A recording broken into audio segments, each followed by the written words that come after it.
Hola, iniciamos hoy una nueva exploración de fuentes. Y bueno, vamos a sumergirnos hoy en un material que describe un perfil de personalidad fascinante, el eneatipo jovial. A veces lo llaman el sol del eneagrama, que ya el nombrecito, bueno, dice mucho, ¿no? Sí, es muy gráfico. La misión hoy es, pues eso, desentrañar este perfil, ver sus luces, sus sombras también, claro, basándonos solo, eso sí, en la información de estos documentos que tenemos. Vale, vamos a ello. Lo primero, nos lo pintan como la alegría espontánea personificada. Alguien que ilumina la habitación. Pero, ojo, hay un matiz curioso de entrada. Ajá. Hablan de una energía pasiva, pero a la vez de carga positiva y de un motor interno que llaman gula. Mm, Pero no la gula de comer, sino como una gula por exprimir la vida, por las experiencias. Suena, pues eso, interesante y un poco contradictorio, ¿no? exacto. Y es importante, yo creo, recordar que este perfil, bueno, tal como lo describen aquí, es parte de un sistema más amplio. Pero hoy nos centramos solo en el jovial según estas fuentes. Y esa combinación de energía que mencionabas es fundamental para empezar. Pasiva porque no buscan imponerse, ¿sabes? No tienen esa energía de líder arrollador, Vale, pero de carga positiva. Irradian vitalidad, optimismo, calidez, y lo hacen de forma natural, como sin esfuerzo. entiendo. Como una estufa que da calorcito sin hacer ruido, no un foco que deslumbra. Podría ser, sí, una buena analogía. Y esto ya marca una diferencia con otros perfiles energéticos que se mencionan en las tablas estas comparativas. Por ejemplo, es muy distinto de la energía activa y de carga negativa que le atribuyen al perfil mente laberíntica. Ese estaría más en la acción, pero mental, y con un toque, bueno, de preocupación. Ya. O diferente de la energía explosiva del presionador de la acción, que ese sí que busca impactar, dirigir de forma mucho más clara. Mm. El jovial no. El jovial, digamos, fluye y contagia. Y el rasgo clave que asocian a este eneatipo es la vanidad. Uf, vanidad suena un poco fuerte. Sí, pero hay que entenderla aquí, según los textos, no tanto como arrogancia pura y dura. Es más bien una tendencia como innata a brillar, a disfrutar siendo el centro, pero de una forma que suele ser encantadora, no forzada. Vale, entendido. Brillar sin deslumbrar de mala manera. Entonces, si esa es la base, exploremos la esencia. Lo describen como el alma luminosa, energía expansiva, alegría pura. Dicen que es el centro natural de los grupos, siempre listo para la fiesta, para reír, para que todo sea ligero, agradable. Prefiere la hora, rodearse de amigos. ¿Cómo se ve esta luz contagiosa en el día a día, según las fuentes? Pues mira, le dedican bastante a eso que llaman la luz contagiosa, que son sus puntos fuertes más obvios. Lo primero, un carisma natural, una simpatía que la gente percibe como auténtica. Ajá. No es una fachada social, ¿sabes? La gente se siente atraída de verdad. Se sienten a gusto, con energía a su lado. Tienen una habilidad casi mágica para que los demás se relajen, se diviertan. Para que vean el vaso medio lleno, ¿no? Exacto. Y otro punto clave es su adaptabilidad y resiliencia. Se ajustan muy fácil a los cambios, a gente nueva, a sitios nuevos. No son nada rígidos con los planes, Flexibles. muy flexibles. Y aunque sufran, claro, como todo el mundo, su reacción es, bueno, no quedarse ahí enganchados en el dolor. Buscan volver a estar bien, casi por instinto.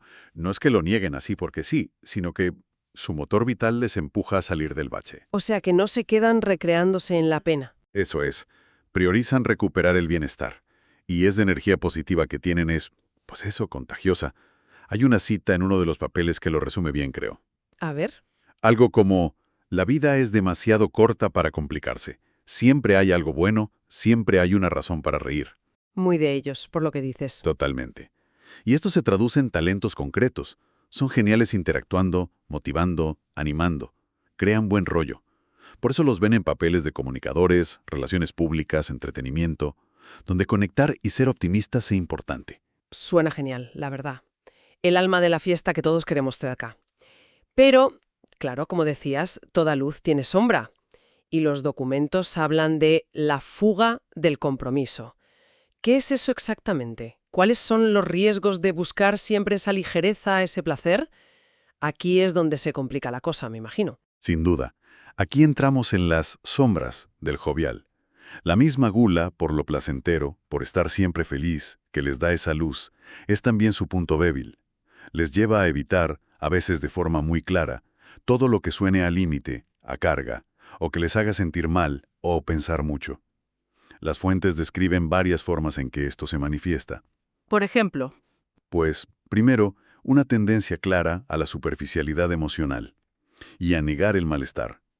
Huyen del conflicto, de las conversaciones serias, de las que remueven cosas por dentro. Si algo duele o hay un problema, su reflejo es quitarle importancia, usar el humor como un escudo, o buscar una distracción rápido. Les cuesta mucho aguantar la tensión, la tristeza, sea suya o de otros. como si cambiaran de canal si la tele se pone dramática. Exacto, es una buena imagen.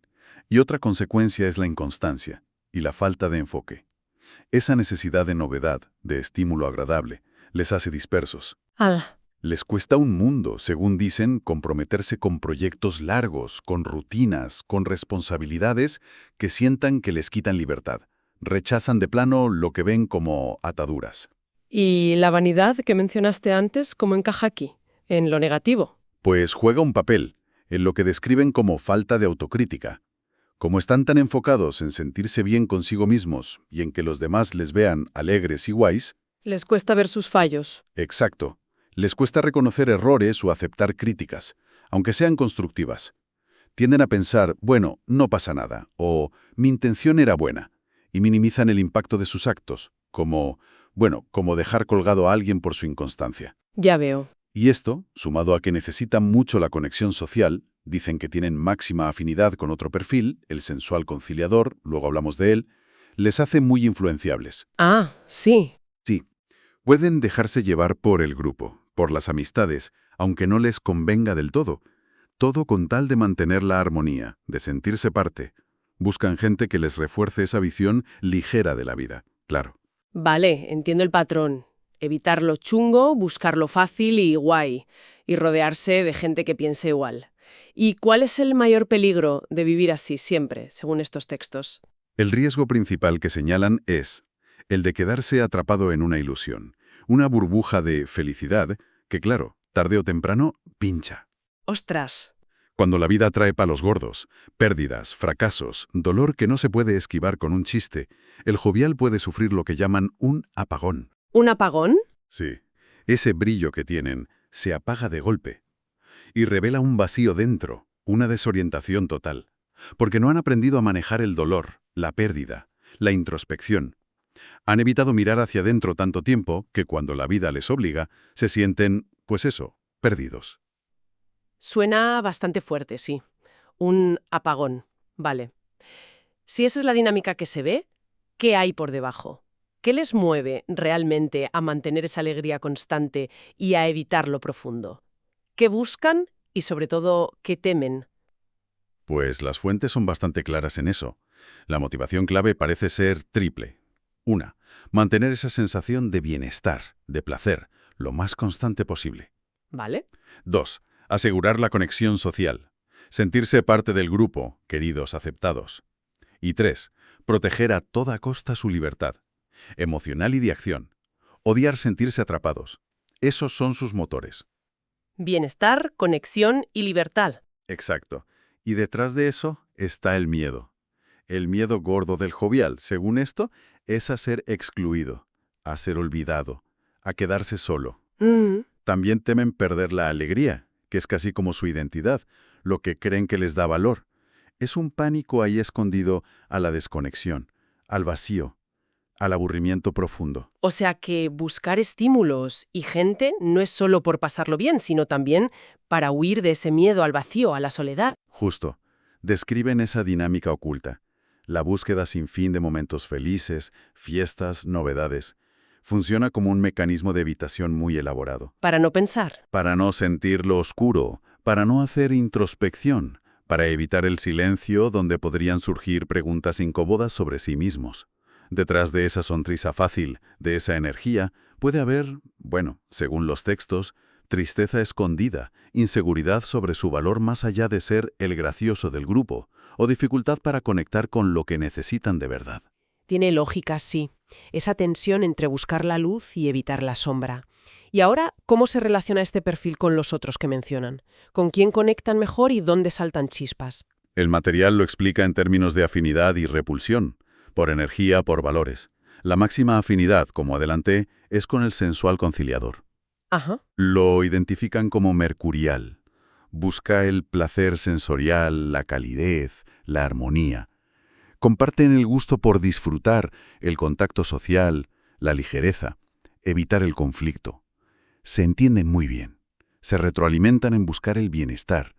Son una pareja muy de placer y conexión fácil. Vale. ¿Y el polo opuesto? ¿Con quién choca más? La repulsión máxima, el contraste total, es con el juez ermitaño.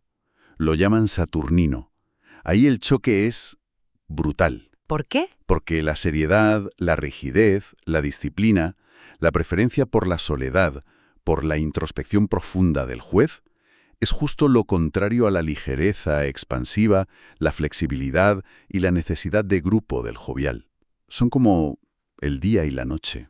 Los pintan así. El juez ermitaño debe ser el cortarrollos oficial para el jovial, entonces. Desde el punto de vista del jovial, totalmente. Y además dicen que el jovial siente rechazo por cualquiera o cualquier cosa que intente controlarle, limitarle, imponerle demasiada estructura. Valoran su libertad por encima de casi todo. Entiendo. ¿Y relaciones intermedias? ¿Con el presionador de la acción que nombraste al principio? Sí, señalan una relación curiosa ahí. Hay cierta atracción, ¿sabes? El presionador trae dinamismo, acción, puede ayudar a organizar un poco al jovial, que se dispersa mucho. Al jovial le puede molar esa energía. Pero, vale, entendido. Qué curioso cómo interactúan según sus naturalezas. Y si el mayor contraste es con el juez ermitaño, es casi poético que justo ahí señalen el camino de crecimiento para el jovial, cómo puede evolucionar a una versión más completa, según esto. Exactamente, esa es la paradoja. El crecimiento viene de integrar justo lo que más rechazas. El desafío clave para el jovial, según lo describen, es integrar conscientemente las cualidades buenas de su opuesto, el juez ermitaño. Pero ojo, no se trata de que se convierta en un juez ermitaño, eso sería ir contra natura, sino de que aprenda a incorporar y valorar ciertas cosas de esa energía saturnina. ¿Y qué cosas concretas tendría que aprender del juez? Principalmente tres. Primero, disciplina y constancia. Aprender a comprometerse con metas, a seguir aunque no sea divertido, a organizar mejor su tiempo y su energía. Ponerse un poco las pilas, digamos. Vale. Segundo, Segundo, la capacidad de mirar hacia adentro. Introspección. Atreverse a explorar sus emociones, las incómodas también, sin salir corriendo. Y tercero, sí. apreciar el valor del silencio, de la soledad reflexiva. Descubrir que no toda la comida viene de fuera, del grupo, sino que hay riqueza en conectar con uno mismo. Pasar del ruido constante a encontrar valor en la calma. Eso suena difícil para ellos. Mucho. Pero ese es el camino evolutivo. Les obliga a volverse más sensatos, más críticos con sus decisiones, a preguntarse no solo ¿qué me apetece ya?, sino ¿qué es importante para mí de verdad? Implica aprender a priorizar, a decir no a algunas cosas para decir sí a otras más profundas. ¿Y lo de la soledad? ¿Cómo casa con su miedo a que le dejen solo? Ese es justo el meollo del aprendizaje. Descubrir que la soledad elegida para pensar no es lo mismo que la exclusión que tanto temen. Buscar momentos de calma no para aislarse, sino para conectar consigo mismo de forma más real. Y es ahí, en esa calma, donde puede empezar a procesar lo oscuro que evita. Y así, curiosamente, alimentar su alegría desde dentro, de forma más sólida, menos dependiente de fuera. O sea, una alegría menos frágil. Exacto. Y dicen que este aprendizaje de la introspección también le viene bien al sensual conciliador, su perfil afín. Parece que ambos cojean un poco de eso. Parece un camino hacia una libertad más madura, ¿no? Justamente. La evolución les lleva a redefinir qué es la verdadera libertad. Descubren que no es solo hacer lo que te da la gana en cada momento, sino tener la sabiduría, la autoconciencia, para elegir lo que de verdad va contigo, con tus valores, lo que te da un sentido más allá del placer fugaz. Entiendo. Y el resultado final de esto, según los textos, es pasar de esa alegría un poco superficial que depende de fuera a una felicidad más consciente, estable, fuerte, que nace de dentro. Su gran energía vital, que antes se iba por 1000 sitios, puede entonces usarse de forma más creativa, más constructiva. Vale. Resumiendo rápido, El jovial empieza siendo esa luz, esa alegría, el amigo perfecto, vitalidad pura, la risa fácil, el optimismo, pero con el reto de no usar esa luz para escapar siempre del dolor, de la responsabilidad, de la profundidad. Es una síntesis perfecta. Cuando el jovial madura, cuando consigue ese equilibrio difícil, pero rico, de integrar su sol con la sabiduría del ermitaño, alcanza un estado mucho más completo. Deja de huir del malestar, se vuelve más consciente de sí mismo, de su impacto, y desarrolla una humanidad más profunda, capaz de sostener la alegría y la tristeza, lo ligero y lo profundo. Y para que nos hagamos una idea más clara, las fuentes dan ejemplos concretos. Mencionan figuras públicas famosas por esa energía, esa sonrisa casi constante, como Ronaldinho, el futbolista, Sí, o el portero mexicano Jorge Campos, que era puro carisma, o Shaquille O'Neal, el jugador de baloncesto. Todos proyectan esa imagen de disfrute y conexión fácil que describen los textos. exacto. Y también personajes de ficción, Joey Tribbiani de Friends, por ejemplo, con su optimismo a prueba de todo, su búsqueda del placer inmediato y sus problemas con el compromiso. Claro, muy gráfico. O uno más reciente y complejo, Ted Lasso. Su positividad es su fuerte, pero también lucha, como se ve, por enfrentar sus propios líos internos y su tendencia a tapar el dolor con humor. Es verdad. Esos ejemplos ayudan mucho a ponerle cara, gestos a este eneatipo jovial. Aterrizan la teoría. Bueno, entonces, ¿qué nos llevamos de esta inmersión en las fuentes sobre el eneatipo jovial? Hemos visto su energía brillante, su don para conectar y alegrar, pero también sus mecanismos de defensa, esa fuga del compromiso, la evitación del malestar, y finalmente ese camino posible hacia una alegría más auténtica, más estable, integrando partes de su opuesto, el juez ermitaño. Un retrato bastante completo, creo, basado en lo que hemos analizado. Y cerrando ya esta exploración, a mí me surge una reflexión, quizá un poco más allá del jovial en sí. En nuestra cultura actual, que parece valorar tantísimo la positividad constante, la extroversión a tope, el estar siempre bien, ¿qué espacio real dejamos para la otra cara? Para la introspección, la disciplina que no siempre mola, para aceptar las sombras, el malestar inevitable que es parte de ser humano. Buena pregunta. Quizá la verdadera plenitud, y esto vale para cualquiera, no está en elegir un extremo, sino en aprender a navegar el equilibrio entre la luz que mostramos al mundo y la profundidad silenciosa donde nos encontramos a nosotros mismos. Un equilibrio dinámico que, bueno, sugieren estas fuentes al hablar de la evolución del jovial, y que parece clave para conectar de verdad con uno mismo y con los demás. Un desafío constante en un mundo que nos empuja un poco a los extremos, ¿no?